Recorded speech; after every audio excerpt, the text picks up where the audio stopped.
side here of the men's team standings going to this 200. 10 points separate Arkansas from Florida, and then Georgia 10 more back in third. But Coleman out there in lane 6 by himself. Jareem Richards of Alabama, he's a good one. He might use Coleman as a rabbit. Spearman has the collegiate, American, and SEC meet records. Coleman has the best time in the world this year. Coleman in 6 in the orange. Jareem Richards in the white of Alabama right next to him. Coleman's going to run. He's got the lead. Like he does not want to see his competitors, which is the goal here. Coleman coming off of the turn. Now, does he have the strength to hold these guys off? Here comes Jareem Richards. Coleman starting to vacillate, and it's going to be Richards. I knew that lane draw was an advantage for that Alabama junior, and he came up with it, and Coleman unable to pull off the double, but it's not because he lost to a guy who ran a slouch time. 20.34, that is now the fastest time in the world this year, and he didn't just barely do it, he obliterated it. You know, a great time in second place. Coleman didn't run badly, 20.50. He led the world with a 20.46. And look at the time by Jeremy. I'll tell you. Side, Florida. Then Tennessee, Arkansas, and Kentucky.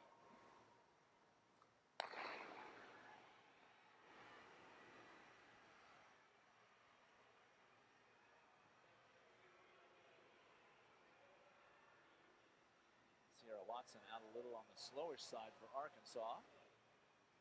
And down on the inside for Florida, that's Sharika Barnett. She's going to get the pole with no trouble whatsoever.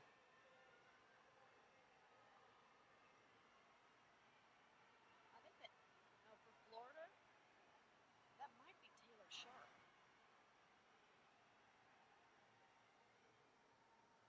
There's a big gap between Florida and Arkansas, that's for sure.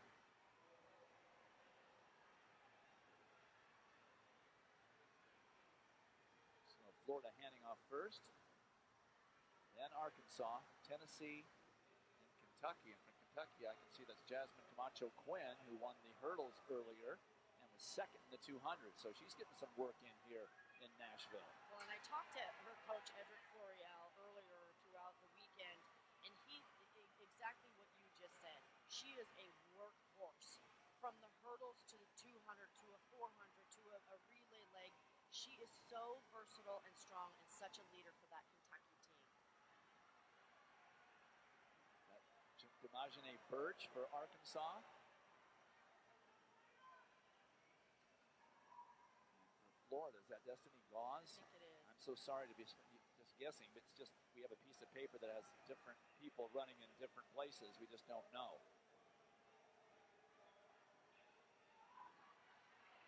Florida continues to lead after that exchange. Tennessee drops the baton. There's Taylor Sharp for Florida. Ooh, and a little bump and go.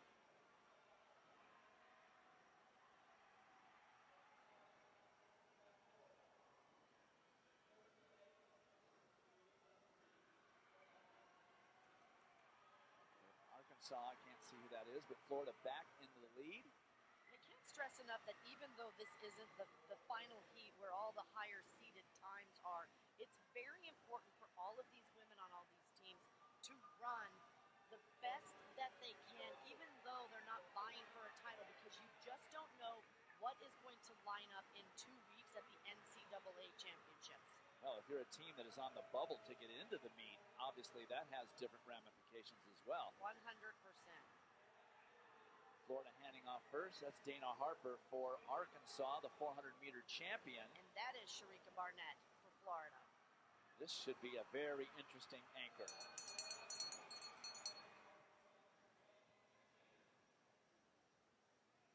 Just to give some accolades to Florida's coach, Mike Holloway, Sharika Barnett told me yesterday, I asked her, I said, what do you just absolutely love about your coach? And she said, he is the best hype man.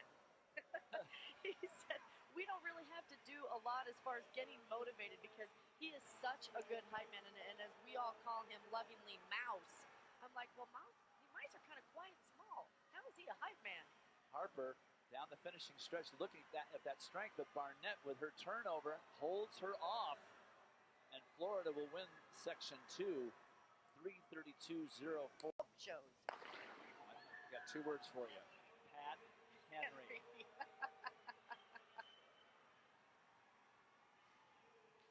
All right, from the inside, as I mentioned, South Carolina, LSU, Texas A&M, and Alabama. Well, we've preached all weekend long about this oversized track. It's a 300-meter oversized track, if you have not heard earlier in the broadcast. And one of the things that a lot of these athletes have to do is rerun these corners, because when you start a 400 on this track, you actually have so much speed coming out of a straightaway into that first flat, very tight corner, and you can't let up. You can't even do like a flying 30 where you would take it back a couple steps. You have got to stay super even, not bounce, and run the heck out of that corner. Alabama will hand off first,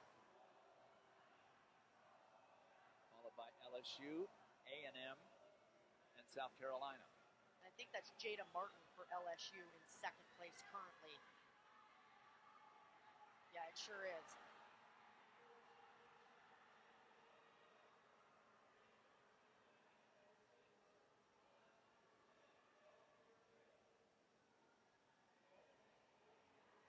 Martin trying to close that gap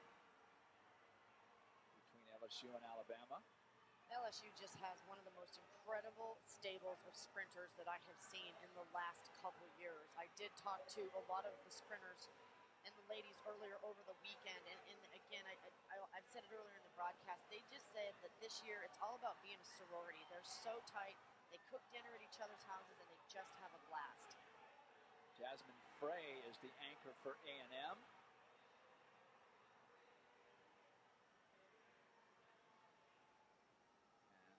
Dominique Williams for Alabama. And they had a really tough third leg, and they still are in it.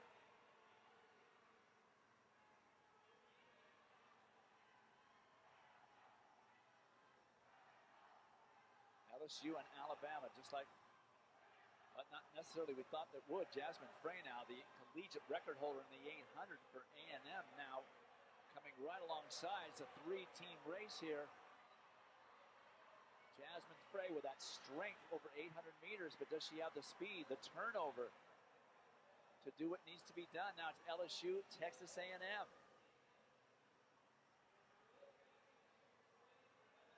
Anchor leg and LSU and A&M.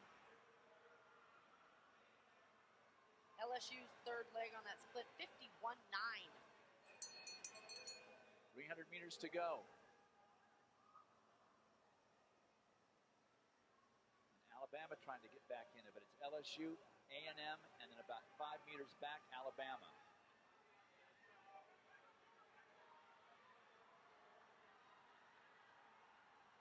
For LSU, that's Travia Jones, and for Texas A&M, that's Kadesia Baird.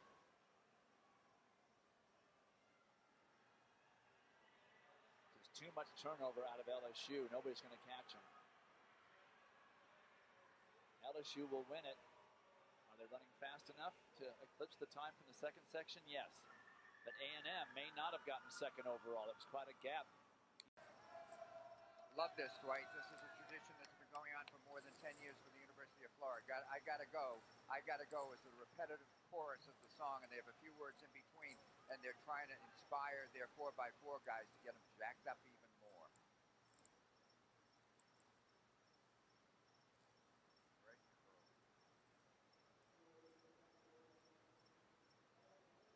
All right, final event on the track. Final event of these SEC Conference Championships for 2017. The second and final section of the 4x400. This is Texas A&M. They are the collegiate record holders, and there is the 400-meter champion, senior Fred Curley, who has run under 45 seconds on this track and is the fastest man ever to start off an indoor 400 meters.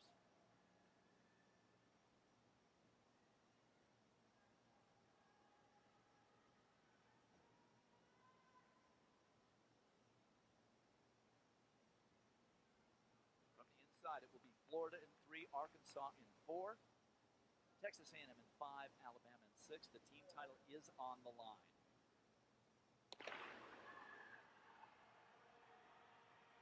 So what kind of an opening leg can we expect from Fred Kerley? He ran 44.9 to open the collegiate record when we were at Fayetteville a month ago.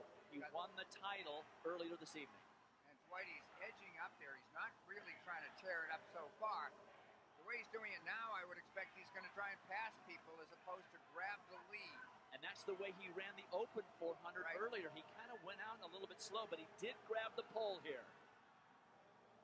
He has 3 fastest open 400s run indoors in the world this year, does this man, in the lead for A&M.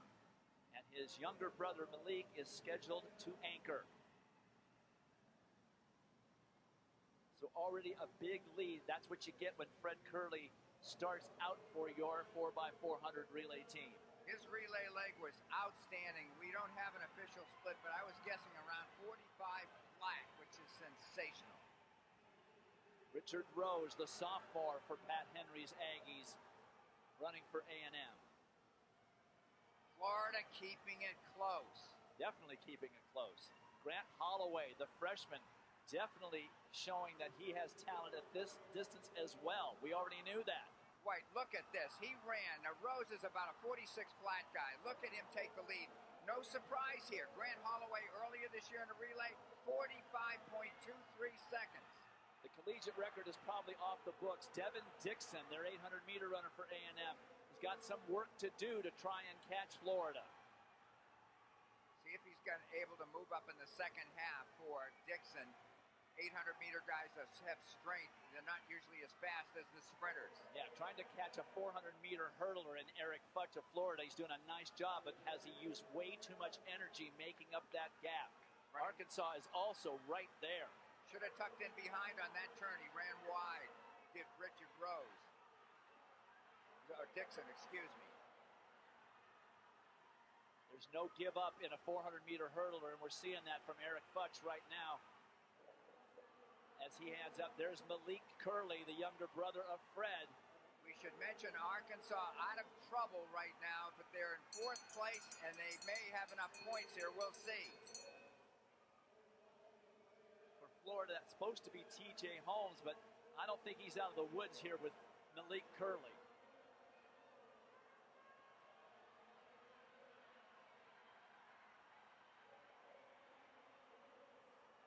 Final turn, Malik Kerley in position to swing wide.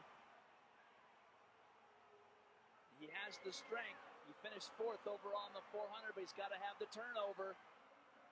Alabama coming into the scene, but it is going to be A&M. 3:02:38. My goodness, if that holds, it is a collegiate record off a very, very subpar performance by Richard Rose on the second leg. This is a team that might be able to go sub 3:02 at the NCAAs, which just happened to be at their place. It's a new collegiate record for the Aggies. I can't believe they did that with that second leg.